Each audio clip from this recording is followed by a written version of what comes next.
Hello and welcome to another episode of the Startup Operator Roundup. I'm Roshan Karyappa. And I'm Gunjan Saha, and together we'll be breaking down the biggest headlines from India's startup ecosystem. So, in this week's episode, we'll be talking about governments across the world are trying to draft AI regulations. Different governments are trying to take different approach to regulate the various AI tools that has propped up.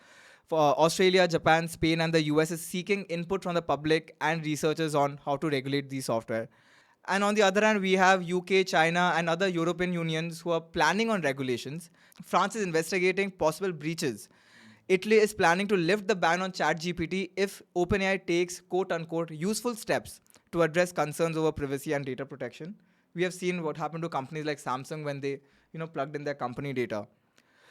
And then we have India, which currently is not planning laws to regulate AI growth.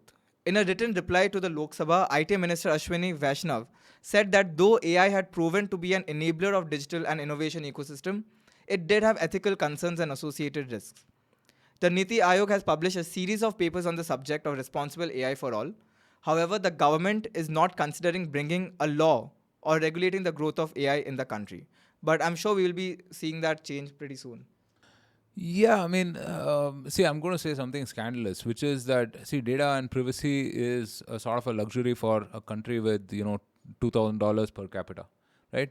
I said this, 15 years back when Aadhaar came up, right? 10 or 15 years back, and when people, all around the startup ecosystem specifically, long before they hailed their, cheering for it, long before that, there's a lot of pushback on Aadhaar.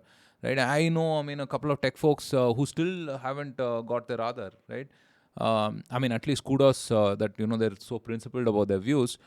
But when there was all of this pushback that time, I said the same thing. That look, if you ask an average person whether they would choose services over privacy, right, they would no brainer they would choose services, right? And forget about. I'm not even talking about your person in the village, subsisting on $100 or $200 a day. I'm talking about people like us. Right, can you imagine not having the convenience of Aadhaar? Right. Having said that, I don't think we need to really exchange our privacy for this. Right. The Aadhaar ecosystem, the Aadhaar framework has been fairly robust.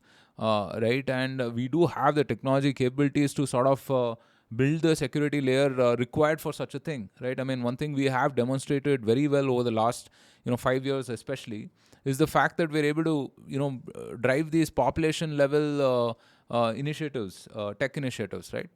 So, with respect to AI, I think India is perhaps doing a wait and watch at this point of time, right? Letting some of the other more developed nations figure this out before they jump in the fray and draft any meaningful regulation on that, which I think is the right thing to do at this point, right? Arguably, it hurts the US, it hurts Europe a lot more at this point, right? So let's study their responses and then figure what we have to do rather than do what governments in India have always done famously, right? Which is just ban the hell out of whatever they don't understand.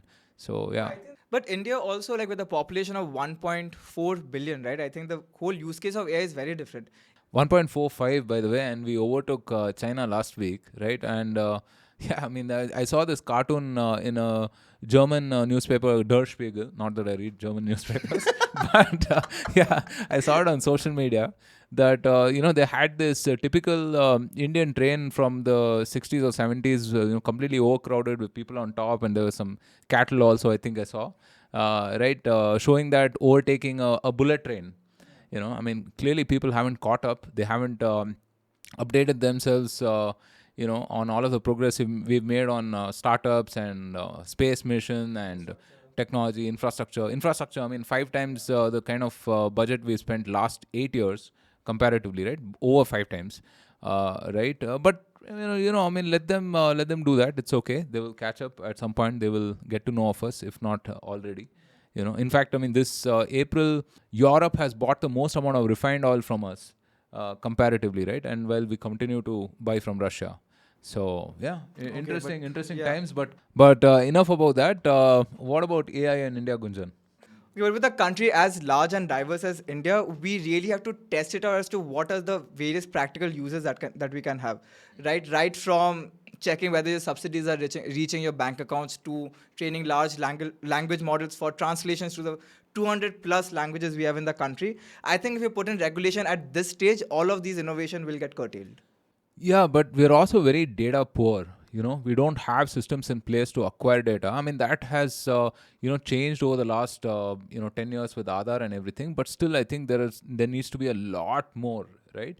And the possibilities are mind-numbing, I would say, right? I mean, there's just so many things that you can solve for, and India has kind of leapfrogged innovations, right? We've always leapfrogged. I mean, we went straight to mobile, for example, right? PCs and desktops. I mean, it didn't mobiles like far overtook them, right? So it could be interesting times ahead for us. Okay, now let's discuss how food delivery generate profits through their delivery partners.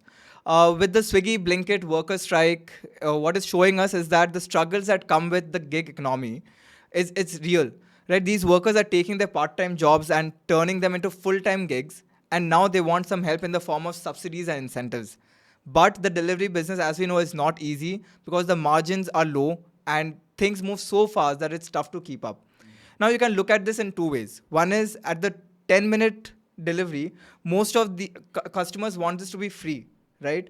But to give this delivery fee, you need higher profit margins. But with more frequency of ordering, your gross transaction value is reducing, right? And if you go away with the promise of 10-minute delivery, your number of deliveries you're making will reduce, but your margin increases. I think a lot of folks have already done away with the 10-minute or 15-minute delivery. I mean, I think like, the deliveries are 20, 25 minutes, if not more right now, unless, I mean, the store is right next to you and you order something ordinary like milk and eggs or something like that, right? Yeah, I mean, logistics business, the margins are razor thin, right? I was just talking to this friend of mine from Dunzo, and he was talking about how everything is super optimized and super clocked, and still you barely make like 40 or 50 bucks on a order, right? Which is insane, right? Because think about what that 40 or 50 bucks has to cover, right? It has to cover your technology, your logistics, your people costs, and marketing costs, warehousing. Oh my god, I mean, that 50 bucks has to go a long way. So it's a very tough business, and I'm not surprised that these folks have reduced their partner incentives and partner wages subsequently, right? I mean, they also have pressure to be more sustainable and focus on profitability now, given that the funding cycle has turned. So yeah, there will be a sort of a pull and a push. There are some categories that have done really well for the partners. I mean, think of hairdressers, spa workers, beauticians, and so on, right? I mean, these folks have found these demand aggregation platforms really helpful, really helpful. Like, I know my guy will never ever go back to a regular salon, right? And plus, all of these folks nurture this dream of starting up their own salon, starting up their own beauty clinic at some point of time, right? And this is sort of an halfway mark, right? I mean, it helps them to be like independent entrepreneurs, right, and not be salaried employees as such, right? So yeah, overall, I think this whole relationship between the partners and the platforms, I mean, we'll have to wait and watch. I mean, there'll be a push and pull on both sides, a lot of negotiations. Hopefully they'll settle at a reasonable medium.